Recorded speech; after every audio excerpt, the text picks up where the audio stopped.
బస్తిపాటి నాగరాజు గారు ఎంపీటీసీ నుంచి ప్రజెంట్ ఎంపీగా పోటీ చేశారు. సేవ చేయాలంటే ఈ రాజకీయ రంగం తప్ప వేరే మార్గం లేదని చెప్పిన. అంటే మీరు ఎంపీటీసీగా ఉన్నప్పుడు రాజకీయాలు ఎలా ఉన్నాయి, ఇప్పుడు ఎంపీగా ఉన్నప్పుడు రాజకీయాలు ఏమైనా వ్యత్యాసాలు ఏమైనా గమనించారు? లాస్ట్ గవర్నమెంట్ లో కనీసం నామినేషన్ వేయడానికి కూడా ఈ 2 ఏళ్లలో మీరు చేసిన అభివృద్ధి కార్యక్రమాలు ఏవైతే హామీ ఇచ్చామో కర్నూలు జిల్లాకు సాగునీరు, త్రాగునీరు 2 సంవత్సరాల 2 నెలల పరిపాలన మేము ఆలూరు నియోజకవర్గం వైపు కన్నేశారు. ఇప్పటి నుంచే రాజకీయ ఎత్తుగడలు వేస్తా ఉన్నారు ఎమ్మెల్యేగా పోటీ చేయడానికి.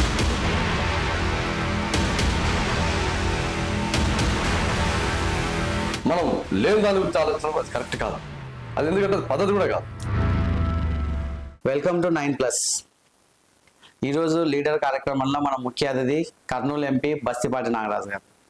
అసలు ఆయన చైల్డ్ లైఫ్ ఎలా నడిచింది, తర్వాత పాలిటిక్స్లోకి ఎలా వచ్చారు, అన్ని విషయాలు ఆయన అడిగి తెలుసుకునే ప్రయత్నం చేద్దాం. సార్ నమస్తే. సార్ నమస్తే. కర్నూలు ఎంపీ బస్తిపాటి నాగరాజు గారి బాల్యం అంతా అంటే ఏమైనా ఇబ్బందులుగా నడిచిందా ఏంటి అన్న విషయాలు ఒకసారి. సోదరా, నేను చెప్పేది ఏమంటే నా బాల్యం అంతా అంటే నేను ఒక రైతు కుటుంబం నుంచి వచ్చినటువంటి వ్యక్తిని. నేను నా బాల్య దశ అంతా నంద్యాల జిల్లా వేలగుంట్ల తాలూకాలో అప్ టు 9th క్లాస్ వరకు చదవడం జరిగింది. 10th క్లాస్ రవీంద్ర స్కూల్ అని చెప్పేసి కర్నూలు టౌన్లో చదవడం జరిగింది. Intermediate town mall college, degree Kurnool ఉన్నటువంటి సెయింట్ జోసెఫ్ కాలేజ్, ఎంఎస్సి నాందేడ్లో ఉన్నటువంటి ఎస్ఆర్ఎంటీ యూనివర్సిటీ చదవడం జరిగింది. BEd Rayalaseema Christian college. ఈ విధంగా నా ఎడ్యుకేషన్ బ్యాక్గ్రౌండ్ ఈ విధంగా సాగిందన్నమాట. ఆ తదనంతరం నేను గౌరవ ముఖ్యమంత్రి వర్యులు నారా చంద్రబాబు నాయుడు గారు ఆ రోజుల్లో కాంట్రాక్ట్ వ్యవస్థని ఉత్పాదించినటువంటి మహానుభావుడు చంద్రబాబు నాయుడు గారు. ఆ రోజు జూనియర్ కాలేజీలో లెక్చర్స్ షార్టేజ్ ఉందని చెప్పేసి కాంట్రాక్ట్ వ్యవస్థను స్థాపించినటువంటి వ్యవస్థలో నేను మొట్టమొదటి బ్యాచ్లో ఎంఎన్ఆర్లో జాయిన్ చేయడం జరిగింది.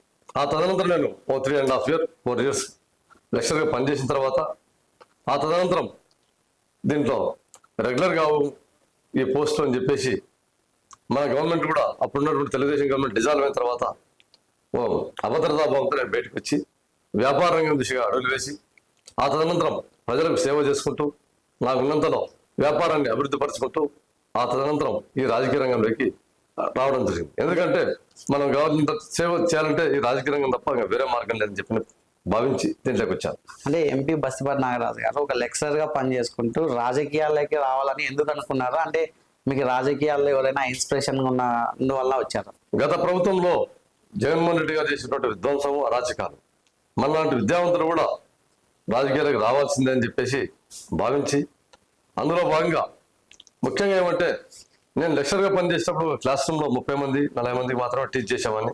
అంటే నా సేవలు ఒక 30 నుంచి 40 మందికి మాత్రమే సేవలు అందేటివి. అందులో భాగంగా నేను రాజకీయ రంగం వైపు వస్తే ప్రభుత్వ పథకాలను ప్రజలకు చేరవేసే దాంట్లో సుదీర్ఘమైనటువంటి ప్రస్థానం ఉంటుంది కాబట్టి అందులో భాగంగా ప్రజలకు సేవ చేయాలంటే ఖచ్చితంగా ప్లాట్ఫారం రాజకీయ రంగం మీద భావించి నేను రాజకీయంగా అడుగులు వేయడం జరిగింది. అంటే బస్తిపాటి నాగరాజు గారు ఎంపీటీసీ నుంచి ప్రజెంట్ ఎంపీగా పోటీ చేశారు. అంటే మీరు ఎంపీటీసీగా ఉన్నప్పుడు రాజకీయాలు ఎలా ఉన్నాయి, ఇప్పుడు ఎంపీగా ఉన్నప్పుడు రాజకీయాలు ఏమైనా వ్యత్యాసాలు ఏమైనా గమనించారా? ఎంపీటీసీ రాజకీయం అనేది మీరు ఒకసారి ఆలోచించాలి. మనకు 2-3 months ఉంటే ఇంకా మన ప్రభుత్వంలో కూటమి ప్రభుత్వంలో స్థానిక ఎన్నికలు రాబోతూ ఉన్నాయి. గత ప్రభుత్వంలో ఇదే టైంలో స్థానిక ఎన్నికల్లో నేను ఎంపీటీసీగా పోటీ చేసినటువంటి దాఖలాలు మీకు తెలిసిన విషయమే. లాస్ట్ గవర్నమెంట్లో కనీసం నామినేషన్ వేయడానికి కూడా ఆయన అవకాశం ఇవ్వలేదు. అటువంటి టైంలో మేము ఎంపీటీసీగా మా పార్టీ బాయ్కాట్ చేసినా కూడా ఎంపీటీసీగా మేము నామినేషన్ వేసి 200 మెజార్టీతో గెలిచి ఒక గ్రామస్థాయి నుంచి ఎంపీపీగా పోటీ చేసి ఒక ఓటు తేడాతో ఓడిపోవడం జరిగింది. అందులో భాగంగా మీరేమంటారంటే ఏమైనా తేడా ఉంది అంటాం. బ్రహ్మాండమైన తేడా ఉంది. గత ప్రభుత్వంలో విధ్వంసం, నామినేషన్ వేయడానికి కూడా అర్హత లేనటువంటి కార్యక్రమం చేశాడు. రాజ్యాంగాన్ని కానీ ప్రజాస్వామ్య విలువల్ని కానీ ఎక్కడ తొంగలు తొక్కేసి ఏమాత్రం ఆ విలువలకు తిలోదకాలు ఇచ్చేసినటువంటి ఘనుడు జగన్మోహన్ రెడ్డి. ఆ విధంగా అటువంటి క్రమంలో మేము ఖచ్చితంగా మా కూటమి ప్రభుత్వంలో ఏ విధంగా ఉందంటే సుపరిపాలన మీ అందరికి తెలిసిన విషయమే. ఈ ప్రభుత్వం ఏ విధంగా ఉందని మీకు తెలిసిన విషయమే. గత ప్రభుత్వంతో కంపేర్ చేసుకోవడానికి కూడా మా ప్రభుత్వానికి పోలికగా లేదని చెప్పేసి తెలియజేస్తా ఉన్నాం.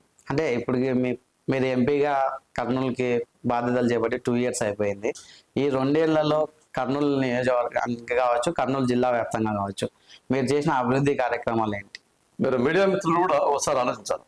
ఎందుకంటే గత ప్రభుత్వంలో ఏ రోజు కూడా మీరు ఇట్లా ఒక మీడియా పెట్టుకొని ఏం చేశారు ఏమని కూడా మీరు రోడ్డు ఎక్కి ఒక్క రోజు కూడా ప్రశ్నించినట్టు దాఖలాలు లేవు. ప్రజలను కనీసం రోడ్డు కూడా ఎక్కినటువంటి క్రమంలో మీరు మీడియా వాళ్ళు కూడా కనీసం మీ పాత్ర పోషించలేకపోయారు. అంటే మీరు కూడా భయభ్రాంతలకు అయిపోయారు. అయితే మా ప్రభుత్వంలో, ఈ మంచి ప్రభుత్వంలో, కూటమి ప్రభుత్వంలో మీరు స్వచ్ఛందంగా వచ్చి ఎప్పుడు వచ్చి మేము అడిగితే కూడా ఏం డెవలప్మెంట్ చేశారు సార్ మేము చెప్తాం. ఒకసారి వినండి. గత ప్రభుత్వంతో ఒకసారి కంపేర్ చేసుకోండి. మేము చేసేది వాస్తవాలా కాదనేది కూడా మీరు కూడా గ్రౌండ్ లెవెల్లో పరిశీలించండి. గత ప్రభుత్వంలో కర్నూలు జిల్లాకైతే సూర్యమంతా కూడా పని జరగలేదు. ఇది వాస్తవం.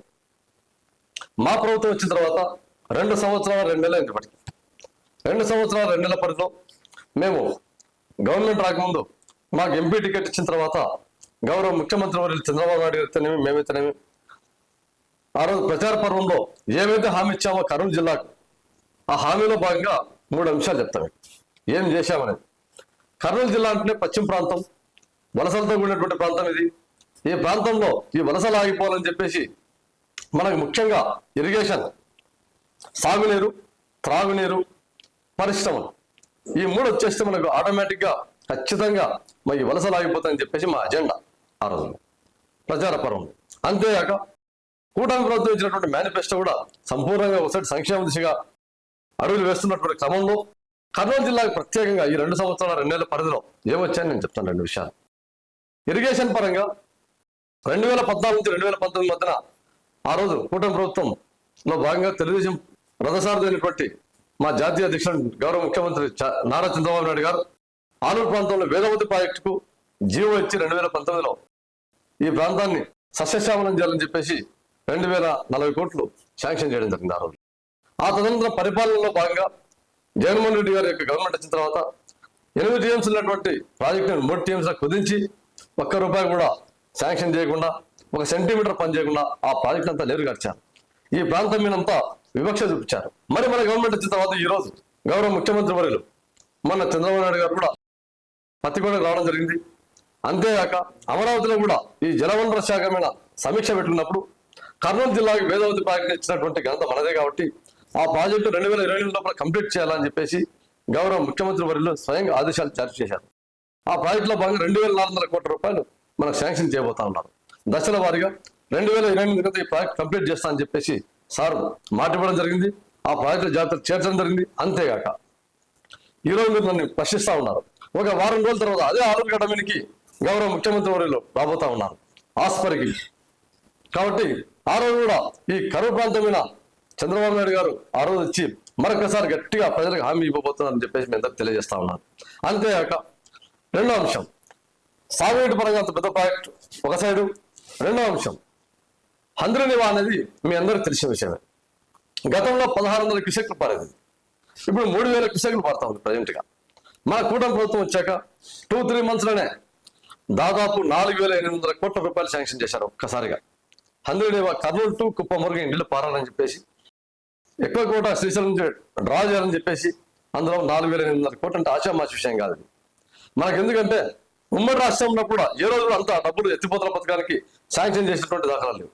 కాబట్టి ఒక సైడు హంద్రనివాకు ఆ నిధులు శాంక్షన్ చేసి ఆ వర్క్ కంప్లీట్ చేసి మనకు దానివల్ల బెనిఫిట్ ఏమంటే 92 కిలోమీటర్లు మన కర్నూలు జిల్లా మీద పారిపోతా ఉంది హంద్రనివా. అక్కడి నుంచి వాటర్ డ్రా చేసుకోవడానికి కూడా మాకు ఎక్కువ అవకాశాలు ఉన్నాయి. అంటే ఒక సైడ్ హంద్రనివా, ఒక సైడ్ వేదవతి ప్రాజెక్టును సంపూర్ణంగా కంప్లీట్గా, ఒక సైడ్ హంద్రనివా కంప్లీట్ అయింది, వేదవతుడు కంప్లీట్ అయ్యే దిశగా గౌరవ ముఖ్యమంత్రి చర్యలు తీసుకుంటారు.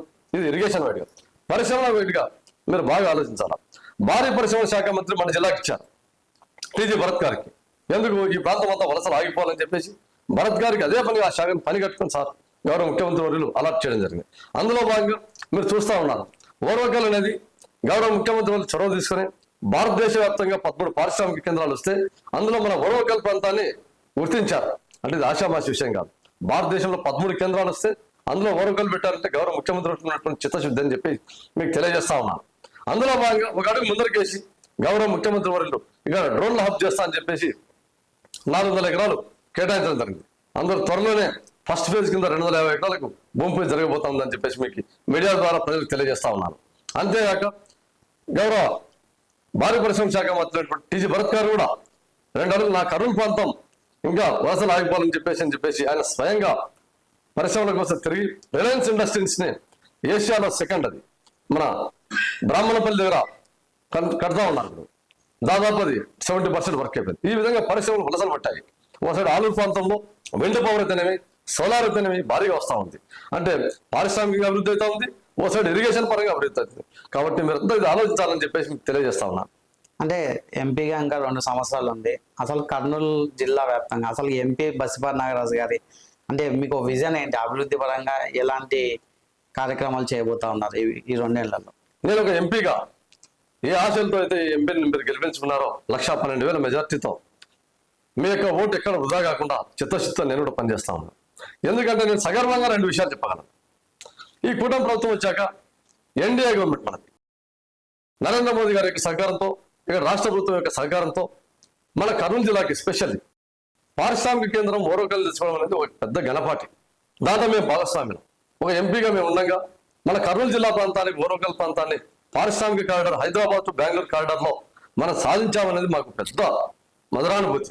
ఎందుకంటే ఆ పారిశ్రామిక కేంద్రంలోకి సెంట్రల్ నుంచి అనుకోండి, ఇట్లా రాష్ట్రం నుంచి అనుకోండి అనేక పరిశ్రమలు రాబోతా ఉన్నాయని చెప్పేసి మీ అందరికీ తెలియజేస్తా ఉన్నాం. రెండో అంశం, భారతదేశ వ్యాప్తంగా బుల్లెట్ ట్రైన్స్ 7 శాంక్షన్ చేస్తే పార్లమెంట్ సాక్షిగా అందులో హైదరాబాద్ టు బెంగళూరు కారిడార్లో మన కర్నూలుకి బుల్లెట్ ట్రైన్ రాబోతా ఉంది. ఇది మీరు బాగా గమనించాలి. భారతదేశ వ్యాప్తంగా 7 కేంద్రాలు వస్తే అందులో మనకు కర్నూలు ఒకటి ఉంది. కాబట్టి రాబోయే రోజుల్లో అతి త్వరలోనే మనకు కర్నూలు కేంద్రంగా బుల్లెట్ ట్రైన్ స్టాప్ కాబోతుంది. దీనివల్ల ఏమంటే మనకు హైదరాబాద్ కానీ బెంగళూరు కానీ గంటలు వెళ్ళిపోతాం. కాబట్టి బుల్లెట్ ట్రైన్ కూడా రాబోతా ఉంది. అంటే కేంద్రం నుంచి వచ్చేటువంటి అంశాలు చెప్తా ఉన్నాను. ఇది ఎప్పుడు కని వినరు చరిత్ర. పారిశ్రామిక అనుకోండి, రైల్వే పరంగా అనుకోండి. అంతేగాక పత్తికొండ దగ్గర ఉన్నటువంటి టమోటా రైతులంతా ఎంతో బాధాకరంగా ఉంటే ఆ ప్రాంతంలో గత 20-30 సంవత్సరాల నుంచి టమోటాలు రోడ్డు మీద పారపోసే వాళ్ళు సీజన్ వచ్చింది. అటువంటి ప్రాంతంలో, కరువు ప్రాంతంలో పండించినటువంటి పంటకు మద్దతు ధర రావాలని చెప్పేసి గౌరవ ముఖ్యమంత్రి వర్యులు చంద్రబాబు నాయుడు గారి యొక్క చొరవతో మరియు నరేంద్ర మోదీ గారి యొక్క సహకారంతో సెంట్రల్ 60%, స్టేట్ 40%తో అక్కడ టమోటా జ్యూస్ ఫ్యాక్టరీ కడతా ఉన్నారు. ఇప్పటికి 80% వర్క్ అయిపోయింది. రాబోయే రోజులు 4-5 నెలలు అది కూడా ఫ్యాక్టరీ కంప్లీట్ అయిపోయి రైతులకు అందుబాటులోకి వస్తుంది. అంటే మీరు ఒకసారి ఆలోచించాలి, కేంద్రంలో మేము ఎంపీ అయిన తర్వాత పారిశ్రామికంగా ఎన్ని అడుగులు వేసామని చెప్పేసి తెలియజేస్తా ఉన్నా. చూసుకోవచ్చు, రాజకీయాలు అంటే విమర్శలు, ప్రతి విమర్శలు అనేది కామన్ గా ఉంటాయి. అంటే మీరు ప్రజాప్రతినిధిగా అంటే ఎన్నికైనప్పటి నుంచి ఇప్పటిదాకా ఈ విమర్శలు ఏవైనా మిమ్మల్ని ఏమైనా ఇబ్బంది పెట్టినట్టు సన్నివేశాలు ఏమైనా ఉన్నాయా? అంటే విమర్శలు అంటే మీరు మీడియా పాత్రికలు కాబట్టి మీరు మమ్మల్ని ప్రశ్నించాలి. పలానా చోట మిమ్మల్ని విమర్శించారు. ఎటువంటి విమర్శలకు మేము తావివ్వకుండా 2 సంవత్సరాల 2 నెలల పరిపాలన మేము బ్రహ్మాండంగా పరిపాలించామని చెప్పేసి తెలియజేస్తాము. ఎందుకంటే మా గౌరవ ముఖ్యమంత్రి వర్యులు ఒక విజన్ ఉన్నటువంటి లీడర్ కాబట్టి ఆయన చేసేటువంటి కార్యక్రమాలు, ఆయన చేసేటువంటి సంక్షేమ పథకం అయితేనేమి, అభివృద్ధి పథకంలో అయితేనేమి ఇవన్నీ ఆ విధంగా చేస్తారు. కాబట్టి మేము ఈరోజు మేము అందరం ఇంత గంటాపదంగా మాట్లాడుతూ ఉన్నాం. విమర్శలు ఏదైనా ఉంటే రాజకీయ విమర్శలు కూడా చేయలేనటువంటి దుస్థితిలో ఉన్నారు. ఎందుకంటే వాళ్ళేదో ప్రత్యక్ష వాళ్ళ స్వపరిపాలన కోసం వాళ్ళు బురదల్లే కార్యక్రమంలో అజెండా పెట్టినారు తప్ప విపక్షాలు అభివృద్ధిలో, సంక్షేమంలో మాతో ఇట్లా కూర్చొని ప్రశ్నించే స్థాయిలో వాళ్ళు లేరని చెప్పేసి మీకు తెలియజేస్తా ఉన్నా. అంటే కర్నూలు జిల్లా వ్యాప్తంగా మీకు సంబంధించి 7 నియోజకవర్గాలు ఉంటాయి. అంటే మీ టీడీపీ ఎమ్మెల్యేలు కావచ్చు, ఇన్ఛార్జీలు కావచ్చు. అంటే మీకు అందరికీ అంటే మీరు గెలిచిన తర్వాత కమ్యూనికేషన్ గ్యాప్స్ ఉన్నాయి.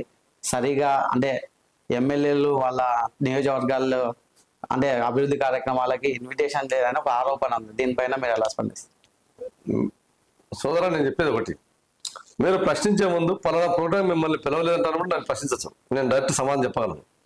కానీ ఎస్పెషల్లీ కర్నూలు పార్లమెంట్లో 7 అసెంబ్లీల్లో నాకు ఎటువంటి ప్రాబ్లం ఎక్కడ లేదు. మీరు ఒకసారి మీడియా పత్రికలు డైలీ పేపర్కి వస్తూ ఉంటుంది. నేను 7 నియోజకవర్గాలు బ్రహ్మాండంగా వారి యొక్క సమన్వయంతో నేను ప్రతి అసెంబ్లీలో ప్రతి ప్రోగ్రామ్ని అటెండ్ అవుతూనే ఉన్నా. మీరు ఒకసారి 2 సంవత్సరాల పరిధిలో చూసుకోండి. ఏ ఎమ్మెల్యేతోనైనా, ఏ ఇన్ఛార్జ్తోనైనా మాకు ఏమైనా గ్యాప్ ఉందని మీరు ఒకసారి పరిశీలించి పలానా చోట పలానా కార్యక్రమంలో మీకు ప్రాబ్లం వచ్చింది కదా సార్ మీరు ప్రశ్నిస్తే నేను దానికి సమాధానం చెప్తా అని చెప్పేసి తెలియజేస్తా ఉన్నాను. సార్, ఏదైతే ఎంపీ నిధుల కింద సంబంధించి 1,50,00,000 ఒక అర్హత లేని కాంట్రాక్టర్కి ఇచ్చారు, ఆ నిధులు దుర్వినియోగమని చెప్పేసి మీడియాలో కూడా వచ్చిన పరిస్థితి, దీనిపైన మీరు ఎలాంటి సమాధానం చెప్పారు? మీరు మంచి ప్రశ్న ఇచ్చారు సోదరా. నేను చెప్పేది అంటే మీకు కూడా మీడియా వాళ్ళకి కూడా అవగాహన లేక మాట్లాడుతున్నారని నాకు అనిపిస్తాను. గౌరవ మంత్రివర్యులు బీసీ వెల్ఫేర్ మంత్రి కర్నూలు రావడం జరిగింది. గౌరవ బీసీ హాస్టల్స్ గత ప్రభుత్వంలో రూపాయి కూడా శాంక్షన్ చేయలేదు. హాస్టల్ పరిస్థితి దుర్భరంగా ఉందని చెప్పంటే మేము హాస్టల్స్ విజిట్ చేయడం జరిగింది. కనీసం బాత్రూమ్స్ కానీ కనీసం మినిమం కూడా సౌకర్యాలు లేకపోతే ఆ రోజు ఎమర్జెన్సీగా అన్న మీరు శాంక్షన్ చేయండి, ₹1 కోటి మీరు శాంక్షన్ చేస్తే అందరి ఎంపీలతో మేము చేసుకోవడానికి ఒక అవకాశం కలుగుతుందంటే ఒక బీసీ ఎంపీగా నేను నా బాధ్యతతో నా కర్తవ్యంతో ₹1 నేను బీసీ వెల్ఫేర్ మినిస్టర్ గారికి మేము ముట్టా చెప్పడం జరిగింది. ఎందుకంటే మేము బీసీ హాస్టల్స్ మేము స్వయంగా పర్యవేక్షించాం కాబట్టి ఆ బాధలు చూసాం కాబట్టి మేము ₹1 శాంక్షన్ చేస్తే మీరే దాకా ఒక మాట అన్నారు.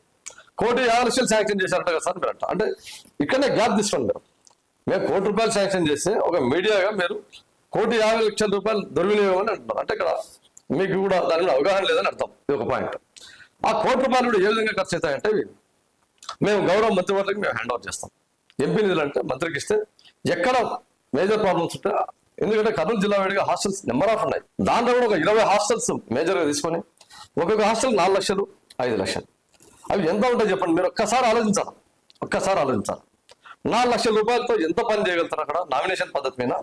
ఆ హెడ్ మాస్టరు ఆ చేసే ఆ పరిధిలో ఉన్నటువంటి కాంట్రాక్ట్ వాళ్ళు సెలెక్ట్ చేసుకుంటారు. ఇదేమి ఆన్లైన్ టెండర్ కాదు. ఒక ₹1 ఒకటే వ్యక్తికి ఎన్నిక ఇది కాదు. ఆ స్కూలు ఆ పరిధిలో ఉన్నటువంటి మౌలిక వస్తువులు చిన్న చిన్న రిపేర్స్, ఆ రిపేర్ చేయడంలో ఎంత మాత్రం ఉంటుంది. 20 హాస్టల్స్ అంటే మీరు ఒకసారి ఆలోచించాలి. ఏదో ప్రతిపక్షాలు బురదల గారిని ఒక ₹1 మీరు ఇంత ప్రశ్నిస్తారంటే నాకు అర్థం కావట్లేదు. అంటే ఇక్కడ చూసుకోవచ్చు, ఏదైతే ఎంపీ నాగరాజు గారు మంచి ఉద్దేశంతో ఫండ్స్ ఇచ్చారు, కాకపోతే మీ పేరు చెప్పుకొని అక్కడ పనులు అనేటివి నాసిరకంగా జరిగాయని చెప్పేసి మీడియాలో కదా. సోదరా నేను ఒక విషయం చెప్తా. 4 లక్షల రూపాయలతో మానిటరింగ్ చేయడానికి అక్కడ హెచ్ఎం గారు ఉన్నారు, వర్క్ చేసేటువంటి కాంట్రాక్ట్ ఉంటారు. 4 లక్షల రూపాయలతో ఎంత కరప్షన్ జరుగుతుందో మీరు ఆలోచించాలి. నాకు తెలిసి ఎటువంటి కరప్షన్ జరగాలని చెప్పి నేను గంటాపదంగా చెప్పగలను. ఎందుకంటే మీరు కూడా ఆలోచించాలి. 4 లక్షల రూపాయల హాస్టల్లో ఒక బాత్రూమ్స్ రిపేర్ అంటే ఎంత మాత్రం కరప్షన్ ఉంటుందని మీరు ఒకసారి ఆలోచించాలి. లేని దానికి అంటే చేసే వాళ్ళని కూడా చేయలేకుండా మీరు మురదల్లే కార్యక్రమం చేస్తారని చెప్పేసి, ఎందుకంటే వాళ్ళు చేయక మేము చేసేటువంటి కార్యక్రమాలు వాళ్ళు భరించలేక మా మీద జరిగేటువంటి బురద అని చెప్పేసి మీకు తెలియజేస్తా ఉన్నాం. సార్ చూడొచ్చు, ఏదైతే మీరు ఎన్నికల్లో పోటీ చేసేటప్పుడు మీ సామాజిక వర్గం నేతలందరూ కూడా మా సామాజిక వర్గానికి ఎంపీ సీటు కేటాయించారు, మేము ఎలాగైనా గెలిపించుకోవాలని చెప్పేసి చాలా మంది, అంటే మీ కుల సంఘం నాయకులు కావచ్చు, యూత్ కావచ్చు, అందరు కష్టపడి పనిచేశారు. కాకపోతే గెలిచిన తర్వాత చాలా మంది, అంటే మీ కమ్యూనిటీ లీడర్స్ కావచ్చు, యూత్ కావచ్చు, చాలా మంది దూరంగా ఉన్నారు అని చెప్పేసి ఒక విమర్శ ఉంది. దీనిపైన ఎలా స్పందిస్తారు? సోదరా నేను చెప్పేది ఏమంటే, ఒక మెంబర్ ఆఫ్ పార్లమెంట్ గా గెలిచిన తర్వాత అన్ని కులాలు నీకు సమానంగా ఒక అంశం. రెండో అంశం, కుల ప్రాతిపదికమైన టికెట్ ఇచ్చారు కాబట్టి ఆ కులంలో ఉన్నటువంటి సమస్యలు పరిష్కరించడం రెండో బాధ్యత. వీళ్ళందరినీ సమానంగా గౌరవించాల్సినటువంటి బాధ్యత నాది. రెండో అంశం, కుల సమస్యలు ఉన్నాయి కాబట్టి ఆ సమస్యల పరిష్కారంలో నా వంతు పాత్ర చిత్తశుద్ధ పనిచేస్తానని చెప్పేసి తెలియజేస్తాను. ఎందుకంటే మదారి కురువ అనేది సర్టిఫికెట్ల జారీ అంశం అనేది మాకు ఉండేటువంటి ఏకైక సమస్య. మేము ఆ దిశగా అడుగులు వేస్తా ఉన్నాం. ఎందుకంటే పరిపాలనలో భాగంగా, ఎందుకంటే మనం ఈ రోజు అంటే రేపు వచ్చేది కాదు, అది అసెంబ్లీలో అది చర్చ జరగాల. ఎందుకంటే దాన్ని ఇంప్లిమెంటేషన్ చేయాలంటే అది టాస్క్ కాబట్టి ఆ దిశగా మేము పనిచేస్తా ఉన్నాం. మనం అది అయ్యే వరకు కూడా ఓపిక పట్టకుండా మీరేదో మీ కుల సంఘాల్లో గ్యాప్ ఉందంట అని చెప్పి మీరు అనడం కూడా అది సబబు కాదని చెప్పేసి తెలియజేస్తా ఉన్నా. సార్ చూడొచ్చు, ఏదైతే మీరు ప్రతిసారి సీఎం కర్నూలు జిల్లాకు వచ్చినప్పుడు కర్నూలు టు బళ్ళారి హైవే కావాలని చెప్పేసి ఇప్పుడు చాలా సార్లు ప్రతిపాదనలు చేశారు. అంటే ఎంపీ నాగరాజు గారి 5 ఏళ్ల కాలంలో ఆ రూట్ అనేది క్లియర్ అవుతుందా? ఇందాక మీరే అన్నారు 2 సంవత్సరాల పరిధిలో మీరు ఏం చేశారు సార్ ఒక ఎంపీగా అని చెప్పి అడిగారు. కాబట్టి 2 సంవత్సరాలు ఇప్పుడు పారిశ్రామికంగా మనం అభివృద్ధి చేసుకున్నాం, ఇరిగేషన్ పరంగా అభివృద్ధి చేసుకున్నాం, ఆల్మోస్ట్ ఆల్. మనం మౌలిక వస్తువుల పరంగా 7 అసెంబ్లీలకు కర్నూలు టు బళ్ళారి అనేది మనకు వెన్నెముక లాంటి ఉంటుంది. అది మీ అందరికి తెలిసిన విషయమే, జిల్లా ప్రజలకు ఇంకా బాగా తెలుసు పరిచయం. కాబట్టి ఆ దిశగా మేము Kurnool to Bellary national highway వేసుకుంటే మనకు రాకపోకలకు ఇతనేవి మనకు అన్ని 7 అసెంబ్లీలకు కర్నూలు జిల్లా కేంద్రంతో అనుసంధానం బాగుంటుందని చెప్పేసి ఆ దిశగా అడుగులు వేస్తా ఉన్నాం.